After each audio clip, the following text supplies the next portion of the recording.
चल, एक त्रिभुज की तीन भुजाएं हमें दिया गया है ना। एक त्रिभुज की तीन भुजाएं, इस त्रिभुज की तीनों भुजाओं को मध्य बिंदु है ना, मध्य बिंदु को जोड़कर एक त्रिभुज बनाए। मतलब एक त्रिभुज है, त्रिभुज ऐसे बना दी। मगर यहाँ पर हमको पता करना है कि कौन सा त्रिभुज है। तो भुजा के से हम पता कर सकते हैं, भुजा के मान से कि कौन त्रिभुज है। हम पढ़ चुके हैं कि है ना, दो छोटा छोटा त्रिभुज को हम वर्ग करके स्क्वायर करें तो तीसरा के बराबर आ जाए तो समकोण त्रिभुज है। तो यहाँ पर ये देखने में लग रहा है कि समकोण त्रिभुज है। ये 25 हो जाएगा है ना, इसका 25 और कितना 144 जोड़ेंगे तो 169, और इसका स्क्वायर करेंगे तो 169 है ना, 169। मतलब दो भुजाओं के वर्गों का या तीसरी भुजा के वर्ग के बराबर हो जाए तो कौन सा हो जाएगा, समकोण त्रिभुज। चलो समकोण त्रिभुज बना लेते हैं। समकोण त्रिभुज नाम दे देते हैं ए बी सी। इसका मध्य बिंदु और मध्य बिंदु के मिलाने से एक क्या बनता है, छोटा त्रिभुज ऐसे बना। ठीक, ई पूरा 5 हो जाएगा, ई पूरा कितना 12, ई कर्ण है तो 13 हो जाएगा। ठीक, मध्य बिंदु कुछ डाल देते हैं पी क्यू और आर। इस त्रिभुज का क्षेत्रफल पूछा। ठीक ना, अगर त्रिभुज में मध्य बिंदु के मिलाकर कोई त्रिभुज बनाया तो इस त्रिभुज का क्षेत्रफल निकालना। देखो बड़ा त्रिभुज के कितने भाग में बांटा है, चार चार बराबर भाग में बांटा है। तो एक भाग इसका हो जाएगा। तो बड़ा त्रिभुज के निकाल के उसमें से चार से क्या कर देंगे, भागा दे देंगे। तो बड़ा त्रिभुज समकोण त्रिभुज है। समकोण त्रिभुज के क्षेत्रफल क्या होता है, 1/2 आधार गुने ऊंचाई। ठीक, 1/2 जो कहते हैं आधार कितना है 12, ऊंचाई तो कर्ण है ना, कितना 5, इसको करो कितना 6 तो 30 आ जाएगा। 30 में हम कई त्रिभुज बनाए बताते, 1 2 3 4, और चारों आपस में बराबर होता है। तो एगो के मान निकालेंगे, 4 से भागा तो कितना हो जाएगा 15, कितना हो जाएगा 2, मतलब कितना 7.5 है ना। इस त्रिभुज का क्षेत्रफल कितना 7.5 है ना, सेंटीमीटर स्क्वायर में होगा। सेंटीमीटर मतलब ऑप्शन नंबर सी। चलो, दो समरूप त्रिभुज पी क्यू आर, मतलब दो गो समरूप त्रिभुज। समरूप के मतलब क्या होता है, देखने में एक जैसा रहे, मगर छोटा भी हो सकता है बड़ा भी हो सकता है। जैसे में फोटो है ना, पी क्यू आर। एक त्रिभुज कौन है, छोटा भी हो सकता है या बड़ा भी हो सकता है कि पता नहीं है ना। क्या है, एक्स बाई जेड की। अब दोनों त्रिभुज का परिमाप दिया है ना, मतलब परिमाप माने तीनों भुजाओं का योग, तीनों भुजाओं का योग। मतलब इसका तीनों भुजा जोड़ता है तो कितना आता है 48। इसका परिमाप, इस त्रिभुज का परिमाप 48, इस त्रिभुज का परिमाप है ना कितना 24 है। और एक्स बाई ये है ना, है ये दे दिया। अब पूछा पी क्यू, मतलब ये पूछा है। हम जानते हैं दो समरूप त्रिभुज के है ना, दो समरूप त्रिभुज के परिमापों के अनुपात है ना, उसके संगत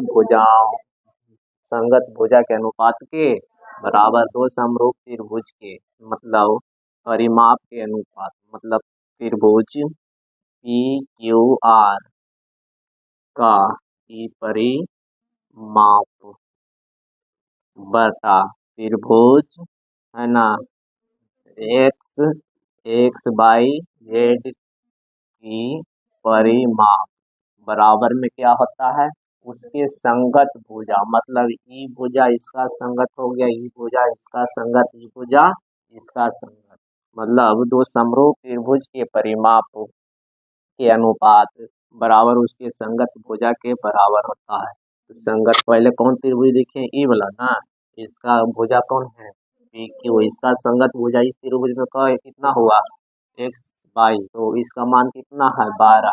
इसका परिमाप धर देते हैं कितना 48, इसका कितना 24 बराबर में पी क्यू बटा 12, है ना। 24 दूना 48 मतलब 2/1, है ना। पी क्यू बटा 12 गुना कर देंगे तो ये पी क्यू बराबर में 24। Option number A. चलो क्वेश्चन है कि tan theta plus cot theta बराबर 5 और यही संख्या को हमें स्क्वायर करके दो। तो नहीं लगता है कि हम इसको स्क्वायर कर दें, हैं। तो लिख देंगे दोनों तरफ बर करने, जब भी करेंगे तो दोनों तरफ बर करेंगे, है ना। तो tan थीटा प्लस में cot थीटा के होल स्क्वायर बराबर में 25 हो जाएगा, है ना। 5 के स्क्वायर, ये प्लस बी के होल स्क्वायर हो गया, ए प्लस बी के होल स्क्वायर, ए स्क्वायर प्लस में बी स्क्वायर प्लस में 2, ए के मान tan थीटा, बी के मान cot थीटा बराबर में कितना 25। यहाँ तक आ गया समझ में, ठीक। बताओ tan square theta plus cot square theta, है ना, plus plus 2 tan theta into cot theta 1 बराबर में 25। tan square theta plus cot square theta plus कितना, है ना, नहीं 2 नहीं 25, इसको इधर भेज दो तो कितना 2 - 2, है ना, इधर प्लस में। तो tan square theta plus cot square theta बराबर तो 23 हो गया। इतना दूर के मान हम कर सकते हैं 23 जी, है ना। इतना दूर का मान 23 आ गया, है ना। अब 2 जो कहते हो tan 60 के मान तो हम जानबे करते हैं √3 होता है कि नहीं। और स्क्वायर स्क्वायर कर दो, देखो 23 जो का त्यों, 2 जो का त्यों, √3 के स्क्वायर कितना होगा 3 हो गया। तो 23 जो का त्यों, 3 दूनी 6, मतलब कितना जोड़ेंगे तो 29। Option number C. चलो क्वेश्चन है कि एक संधि बाहु त्रिभुज की दो भुज आपस में बराबर, दो भुजा ए बी सी, कहा है कि ए बी और ए सी बराबर है, दोनों का मान 26 और 26 डाल, ठीक। बी सी कितना है 20 और इसका क्षेत्रफल पूछा। तो समद्वि बाहु त्रिभुज का क्षेत्रफल क्या होता है, बी वाई 4 इंटू, है ना, 4a² माइनस बी स्क्वायर। मगर मतलब समद्वि बाहु त्रिभुज का क्षेत्रफल पूछे तो ये वाला सूत्र लगाए। बी के मतलब नीचे वाला आधार, बी का मतलब नीचे वाला आधार, ए का मतलब जो जो भुजा बराबर है इसको ए, ठीक। तो बी का मान भरो कितना 20/4 इंटू, है ना, कितना 4, ए का मान भरो, ए का मान कितना 26, 26 के स्क्वायर कर दो, 26 का स्क्वायर 676 माइनस, फिर बी के मान, बी कितना है तो इसका स्क्वायर कर दो कितना 400, इसको काट दो कितना 5 इंटू, ठीक। ये दोनों के गुना कर दो, 676 में हम 4 से गुना, 6 से गुना 6 चौ 2400 आ जाएगा कि नहीं, है ना। फिर 76 में इसको गुना कर दो तो कितना 6 चौ 24, है ना, 7 28 और 2 कितना 30, इसमें 304 जोड़ दो, 4 0, है ना, कितना कितना है 2704 में हम 400 घटा देते हैं, 2704 में कितना घटा देते हैं तो कितना आ जाएगा 2300, 2304, 2304 किसका वर्गमूल है? 44 के, तो 44 कर देते हैं, तो 4 गुने कितना? 44, तो कितना का है? 48 का है। 2304 किसका है? 48 का। अब गुना करेंगे तो 240, इसका क्षेत्रफल कितना? 240। चल, क्वेश्चन है कि एक समकोण त्रिभुज, एक क्या है? समकोण। चलो समकोण त्रिभुज, ये क्या है? समकोण। इसका नाम दे देते हैं ए बी सी। यहाँ तक समझ गया? अब समझ गया तो इसके अंदर एक वृत्त बना, इसके अंदर एक क्या बनाया गया है? वृत्त। ऐसे वृत्त होगा, है ना? वृत्त होगा ऐसे ऐसे ऐसे ऐसे, और ऐसे करके एक वृत्त होगा।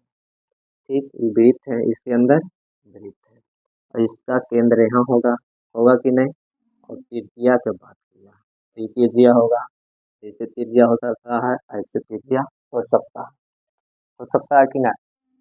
और बोला है इसको समकोण बनाने वाली भुजा 10 और 24 है, वो 10 है, वो 6 है, 24, ये दोनों समकोण बनाता है। ठीक, और इसका त्रिज्या का मान दिया, है ना? वृत्त के अंदर जो त्रिज्या है इसका मान पूछ दिया, है ना? अंत वृत्त का त्रिज्या, है ना? अंत अंत वृत्त, वृत्त वृत्त की त्रिज्या, अंत वृत्त की त्रिज्या का सूत्र होता है कुछ नहीं। जब अंत वृत्त की त्रिज्या पूछे तो लम आधार के जोड़ दो, लम आधार के जोड़ दो, कर्ण के घटा दो। तो पहले हमको कर्ण निकालना पड़ेगा, लम आधार को जोड़ो, कर्ण को निकालो, कर्ण निकालो, कर्ण कितना हो जाएगा? Root under. ये 24 का स्क्वायर करेंगे तो कितना? 576, आज 100 जोड़ देंगे तो 676, मतलब कितना? 26 आ गया। तो अगर समकोण त्रिभुज के अंदर कोई वृत्त स्थित है और उस वृत्त का त्रिज्या पूछे तो हम क्या करेंगे? लम आधार को जोड़ेंगे, लम आधार को जोड़ेंगे, कितना आ जाएगा? कितना आएगा? 34, 34 आएगा। उसमें से हम कर्ण को क्या कर देंगे? घटा देंगे। कर्ण कितना है? 26, और 26 घटा देंगे, और उसके घटाने के बाद उसे क्या कर देंगे? भागा, तो कितना आ जाएगा? हाँ, 8 आ जाएगा। 8 में हम दूसरे भाग देते हैं, कितना आ जाएगा? इसका त्रिज्या 4 आ जाएगा। कोई दिक्कत?